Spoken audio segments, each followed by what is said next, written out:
వాళ్ళు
సదాశివపేటలో 1969లో ఉద్యమం జరిగితే మొట్టమొదట అక్కడనే కాల్పులు జరిగి అక్కడి నుండే అమరులై అక్కడి నుండే ఉద్యమం రగిలి బయలుదేరింది. ఇది కొత్త చరిత్ర, కానీ ఇంకా పాత చరిత్ర. ఈ సంగారెడ్డి పక్కనే కొండాపూర్ అని ఉంటుంది. ఆ కొండాపూర్లో వందల సంవత్సరాల తెలంగాణ చరిత్ర ఉన్నటువంటి నేల ఈ సంగారెడ్డి. మామూలు నేల కాదు. అది సంగారెడ్డిలో ప్రతి ఒక్కరూ గర్వంగా కాలర్ ఎగరేసుకొని చెప్పుకోవాలి. ముఖ్యంగా సంగారెడ్డి యూత్కి, మహిళలకు నేను విజ్ఞప్తి చేస్తున్నా, మీకు మన ప్లేస్ యొక్క హిస్టరీ తెలవాలి. చరిత్ర తెలుసుకున్నోడే భవిష్యత్తును నిర్మించగలుగుతాడని చెప్తారు.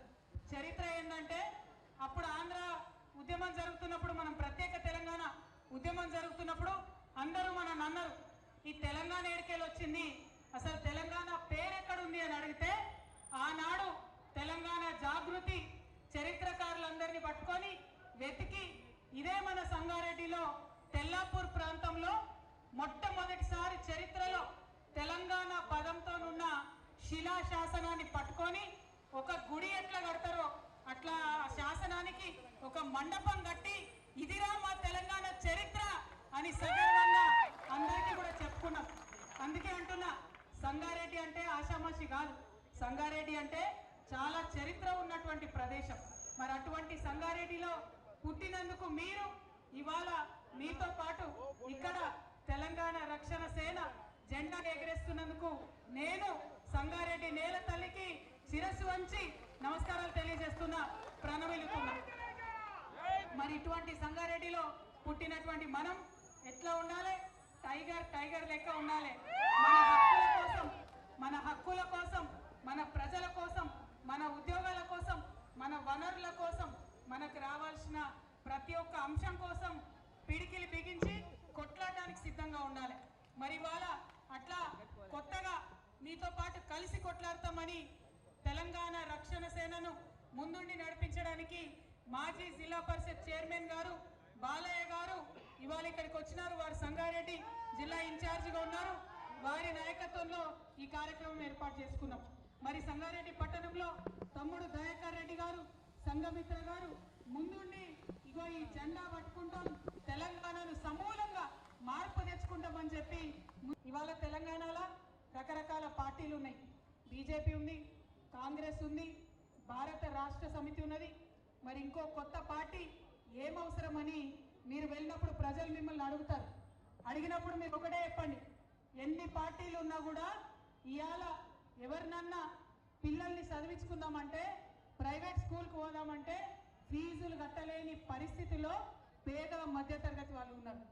సర్కార్ స్కూల్కి పోదామంటే స్కూల్ ఉంటే టీచర్ ఉండదు, టీచర్ ఉండే బల్పం ఉండదు అన్నటువంటి పరిస్థితి సర్కార్ స్కూళ్ళలో ఉన్నది. మరి ఎట్లా చదివించుకోవాలి పేదవాళ్ళు పిల్లల్ని? 3 పార్టీలు ఉన్నాయి, కరెక్టే. 30 ఏళ్ల నుంచి రాజ్యం వెళ్తున్నారు, కరెక్టే. కానీ పిల్లలు చదువుకోవాలంటే అవకాశం ఇవ్వనటువంటి పార్టీలు ఉండి ఏక లేదెందుకు? అందుకే ఇవాళ తెలంగాణలో ఒక కొత్త రాజకీయ శక్తి రావాలనే మీ ఆడబిడ్డగా మీ పిల్లల చదువుల బాధ్యతలను నేను తీసుకుంటా అని చెప్పి ఇవాళ తెలంగాణ రక్షణ సేనని పెట్టుకొని మీ ముందుకు రావడం జరిగింది. అదేవిధంగా ఇవాళ ఇన్ని పార్టీలు ఉన్నాయి, ఇంతమంది పెద్ద పెద్ద నాయకులు ఉన్నారు, కానీ ఎక్కడికన్నా ఒక ప్రైవేట్ హాస్పిటల్కి పోతే యాక్సిడెంట్ అయితే లక్షలు ఖర్చు అయితే ఏమొస్తున్నది ప్రభుత్వం నుంచి ఒక్కసారి ఆలోచించాం. దవాఖానకు పోయేటట్టుందా సర్కారు దవాఖానకి? ఆడికి పోతే సూది ఉంటే దూది ఉండదు, దూది ఉంటే సూది ఉండదు. మరి సర్కారు దవాఖానలో అవకాశం ఇయ్యరు, ప్రైవేట్ దవాఖానకు పోదామంటే స్తోమత లేదు. ఏం చేయాలి తెలంగాణ ప్రజలు? ఆ పరిస్థితి మారాలంటే ఒక కొత్త రాజకీయ శక్తి, అది కూడా మీ ఆడబిడ్డ రావాలి. ఎందుకంటే ఒక తల్లికి తెలుస్తుంది బిడ్డ చదువుకోవాలంటే ఎంత తల్లదిల్లుతో ఒక తల్లికి తెలుస్తుంది. నాకెవరికైనా ఇంట్లో ఆరోగ్యం బాగాలేకపోతే ఎంత బాగుంటుందో ఆ ఇంటి ఆడబిడ్డకు తెలుస్తుంది. కాబట్టే ఇవాళ నేను ఒక అడుగు ముందుకేసిన, ఎవరి మీద నమ్మకంతో? మా తెలంగాణ ఆడబిడ్డల మీద నమ్మకంతో ఒక అడుగు ముందుకేసిన. ఇన్ని పెద్ద పెద్ద పార్టీలు ఉన్నాయి, తెలంగాణలో మార్పు రాలే. ఖచ్చితంగా వచ్చినటువంటి కొత్త పార్టీతోని మార్పు తీసుకొని వస్తాం. ఇవాళ సంగారెడ్డిలో ఇంత చరిత్ర ఉన్న సంగారెడ్డిలో నేను మీ అందరికీ మాటిస్తున్నా, ఖచ్చితంగా రాబోయే ఎన్నికలలో టిఆర్ఎస్ పార్టీ అధికారంలోకి వస్తుంది. వచ్చిన తర్వాత మీకు ఉచిత విద్య ఉచిత వైద్యం ఇవ్వకపోతే, నన్ను ఉచిత విద్య ఉచిత వైద్యం ఇవ్వకపోతే ఇదే తెలంగాణ తెల్లాపూర్ శాసనం దగ్గర నన్ను కట్టేసి రాళ్లతో కొట్టండి అని కూడా మీకు చెప్తున్నా. ఎందుకంటే ఇదేదో స్టేట్మెంట్ కోసం చెప్తలేను, బాధతో చెప్తున్నా, దుఃఖంతో చెప్తున్నా. నేను కూడా తెలంగాణ ఉద్యమంలో ఉరికిరికి కొట్లాడిన దాన్నే, ముంగటుని కొట్లాడిన దాన్నే. ఎందుకు తెచ్చుకున్నాం తెలంగాణ? పేద బిడ్డలకు హాస్పిటల్కి పోవాలంటే జేబు చూసుకునే అవసరం రావద్దని తెచ్చుకున్నాం. పేద పిల్లలు చదువుకోవాలంటే ఆలోచించాల్సిన అవసరం లేవద్దని తెచ్చుకున్నాం. అది రాలేదు, మారాలనే నేను ముందడుగేసిన. ఇంకొక మాట చెప్పాలి, చాలా మంది మేధావులు ఇంటెలెక్చువల్స్ ఎంప్లాయీస్ ఉంటారు సంగారెడ్డిలో. మనకి ఎప్పటి నుంచో ప్రాజెక్ట్ ఉన్నది, సింగూరు ప్రాజెక్టు. ఒక 15 ఏళ్ళు అయింది సింగూరు ప్రాజెక్టు కుంగుతుంది. తెలంగాణ రాకముందేమో అది ఉమ్మడి ఆంధ్రప్రదేశ్లో ఉన్నాం, మన ప్రాజెక్టులకు అన్యాయం చేస్తున్నాం అన్నాం. 15 ఏళ్ళు అయిపోయింది సింగూరు కుంగబట్టి, 5 ఏళ్లలో తెలంగాణ వచ్చింది. మరి ఇక్కడ ఉంచే మొట్టమొదటి ఇరిగేషన్ శాఖ మంత్రి ఉమ్మడి మెదక్ జిల్లా నుండి ఆనాడు హరీష్ రావు గారు ఉండే. మరి హరీష్ రావు గారు ఉండి కూడా సింగూరు కుంగుతుంటే ఆలోచన చేయలే, ఒక్క రూపాయి కూడా ఇయ్యలే. ఇవాళ సింగూరు మీద ఆధారపడి 60,000 ఎకరాలు రైతులు ఉంటారు, వ్యవసాయం చేసుకుంటారు. హైదరాబాద్ నగరానికి తాగునీళ్ళు కావాలంటే సింగూరు నుండి. ఆనాడేమో ఆంధ్రాని తిడితివి, మరి మనం వచ్చినాక ఏమైంది? ఎందుకు మంచిగా చేసుకోలేదు సింగూరు? తప్పా కాదా? చేయాలన్నా వద్దా? తెచ్చుకున్నదే తెలంగాణ నీళ్ల కోసం, నిధుల కోసం, నియామకాల కోసం. మరి నీళ్ల విషయంలో అన్యాయం చేస్తేవి. ఇప్పటికీ సింగూరు కుంగుతూనే ఉన్నది. 2016-18 మా ప్రెస్ మిత్రులకు గుర్తుంటుంది, సింగూరు మొత్తం ఎండిపోయింది వానలు లేక. ఆనాడు రిపేర్ చేసే అవకాశం ఉండే, కానీ చేయలే. ఇప్పుడు ఏమైతుంది పరిస్థితి? ఇవాళ బంద్ పెట్టి నిండా ఉన్న సింగూరుని ఖాళీ చేసి రిపేర్ చేసే పరిస్థితి వస్తుంది. ఎందుకు ఇట్లా డబుల్ ఖర్చులు? శ్రద్ధ లేని వ్యవహారం, శ్రద్ధ లేని పని, ప్రేమ లేని పని.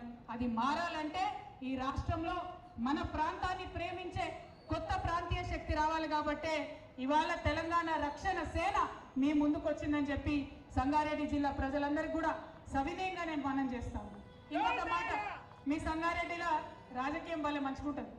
ఆడ జగ్గారెడ్డి సాబ్ ఉంటాడు, ఇటు రఘునందన్ రావు ఉంటాడు, అట చింత ప్రభాకర్ గారు ఉంటారు, ఈ పక్క దామోదర్ రాజనరసింహ గారు ఉంటారు, ఆ పక్క హరీష్ రావు ఉంటారు. చూడడానికి వీళ్ళందరూ వేరే వేరే పార్టీలలో ఉంటారు, కానీ మొత్తం అంతా మ్యాచ్ ఫిక్సింగే. కంప్లీట్ కలిసి ఉంటారు అందరూ. కార్యకర్తల పరిస్థితి ఏంటంటే ఎవరి దగ్గరికి పోతే ఎవరికి మ్యాటర్ తెలుస్తుంది అర్థం కాని పరిస్థితి ఉంటుంది.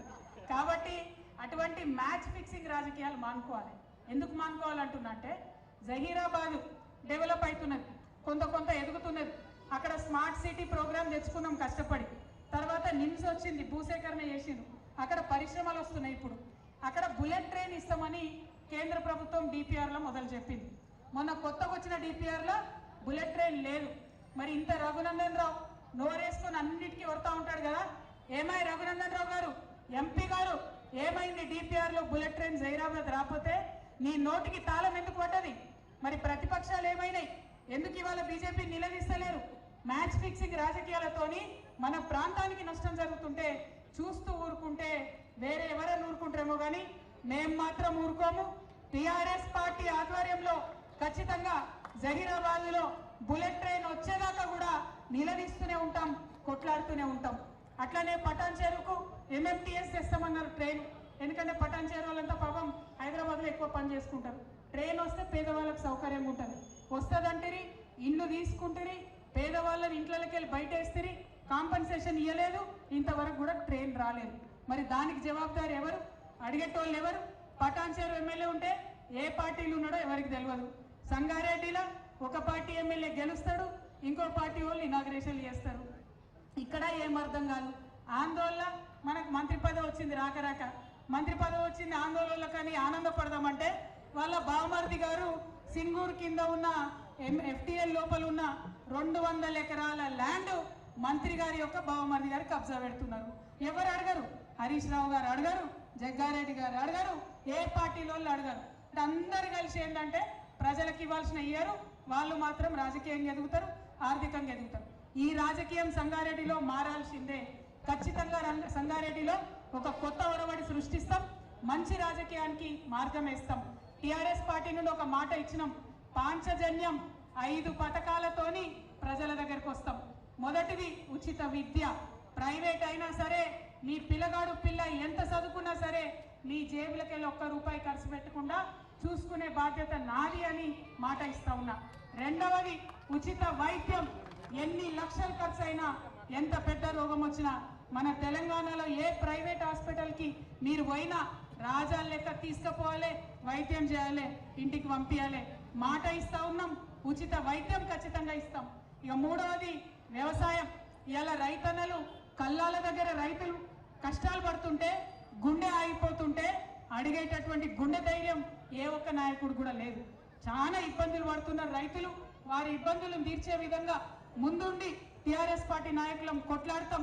రేపు మీ దయ వల్ల అధికారంలోకి వచ్చిన తర్వాత ప్రతి ఆఫీసులో, అది ఎంఆర్ఓ ఆఫీస్ అయినా కలెక్టర్ ఆఫీస్ అయినా, రైతుకు సపరేట్గా టేబుల్ ఉంటుంది, ఒక కౌంటర్ ఉంటుంది.